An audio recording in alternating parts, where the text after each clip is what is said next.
Okay, as promised, we are moving to this side of the kitchen, and right away we've got an electrical outlet to contend with. We're gonna start the backsplash here, gonna cut it to have a nice clean edge, but then we're gonna have to deal with this guy. So what I like to do is create a template.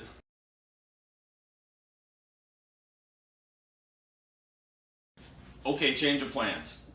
Sometimes that happens in a project where you might have it all mapped out, know exactly what you want to do, but then you come to a certain step and you find a better way, or at least a way you'd rather do it, that you feel might be a little bit better. So I'm going to take a bit of a detour here and do something different. Now the original idea was to splice this up into 3 or 4 sections, take my measurements, cut holes for the electrical outlets, and do it that way. However, after looking at that and kind of visualizing how that process will go, I think it will be a huge pain to roll this out, to apply measurements to it, and then to make cuts. As you can see, it's sticky on this side, okay? So we would have to roll this out, measure, transfer, measurements, cut. I just feel like it would be a huge pain to do that. So what I want to do is do one big massive sheet. I hope I don't regret it, but that will mean removing these electrical outlets themselves, the plug-ins. That's really not a big deal, but absolutely shut your electricity off at this point. You don't want to be working with live wires. You will get shocked, and almost guarantee it. Okay, as you can see, I got the electrical sockets out all along this wall. Just shove your wires back into the receptacle here. That way they won't be interfering whatsoever.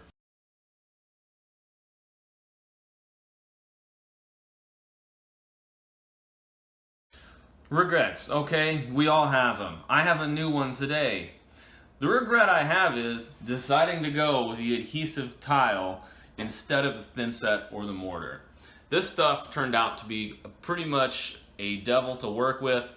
It was much harder than anticipated, and I kind of think I had my blinders on and just really believed that this would be the easiest, cleanest, fastest way possible. It was only one of those things. It's definitely the cleanest, but I honestly don't even consider that into my decision anymore, if I could do it all over again. The reason being, this stuff is rolled up, and one side of it does not have a thin kind of layer, to protect the adhesive from coming into contact with anything. There's no film there. So you're basically unrolling this ultra sticky compound and then having to transfer measurements on it, cut it with scissors or a razor blade, and all the while it's trying to fight you and go back to its original rolled up state. And not to mention the outer edges are actually wanting to curl in, so you just have this multifaceted attack from this mat that wants you to fail at everything you're trying to do to it.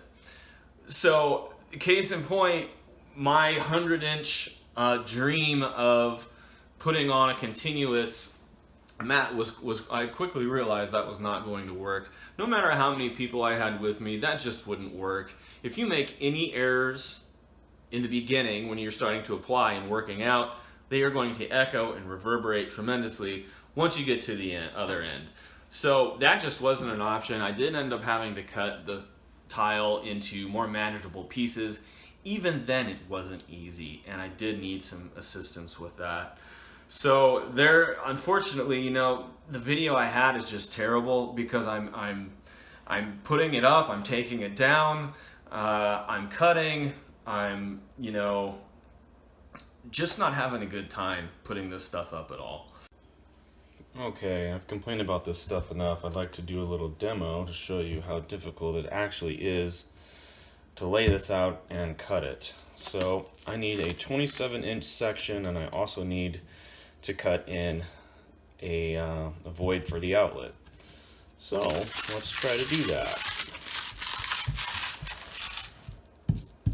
Okay, first I need to stick these ends down somehow. Just do that. Maybe put these guys on here to stop it from rolling that way. Now, grab a tape, actually, yeah, grab a tape measure. We'll go to 26, 20, I say 26 or 27, it doesn't matter. Oh, I didn't do it long enough, so let's go maybe more. Okay, readjust. Let's go to 27, I think will be fine. Doesn't have to be perfect. And there's 27. Now, I need to make a straight cut down. Take our straight edge. Try to limit the contact because it is going to want to stick. Just draw a line. So now we know where to make our cut. I'm not going to do that quite yet because I want to put in where I need to cut for the outlet. So the outlet, we need to measure that up. Do that real quick.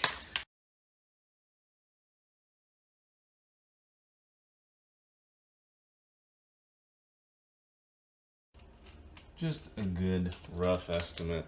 It's going to be all you need. I'll probably cut a little bit wide here anyway, just to make sure in case, you don't want to have it too close, but I'm going to take this cutting board, put it under,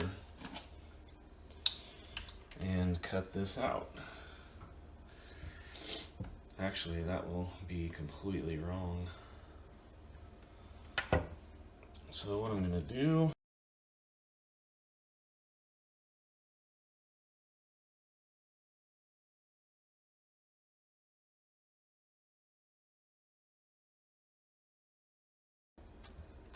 okay, so we've got our void space there.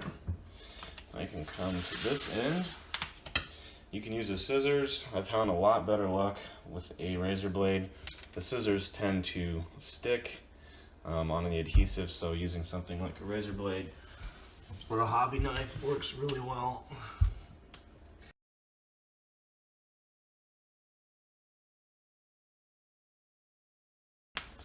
But this is our piece, and now we'll put it up. Okay, now it's time to apply the mat to the walls. You can see it's really wanting to bend in and cave in, and as you can tell already, it's not a very user-friendly product. So I'm gonna do our best to get this thing up. And again, I would totally tackle this in small pieces. Your longer pieces are just gonna be too difficult. So.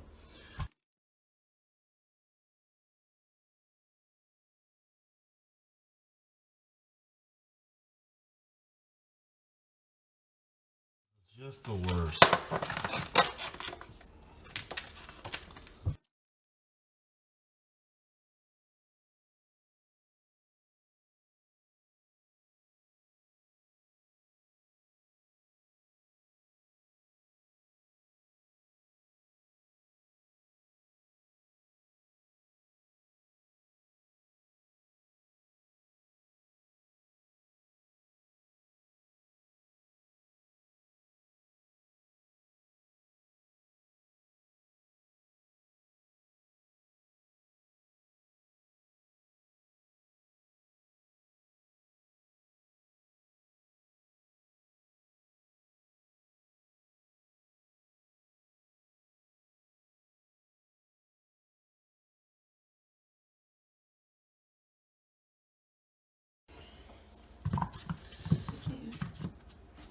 Remember to hold for 5 seconds with good pressure.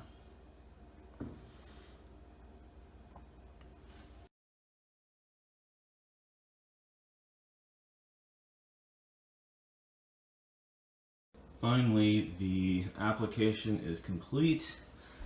Got it all spliced together to get full coverage here. We're going all the way to the edge there. We had to do lots of cutting, lots of splicing. You can see that's not that pretty, but it's really not going to matter that much.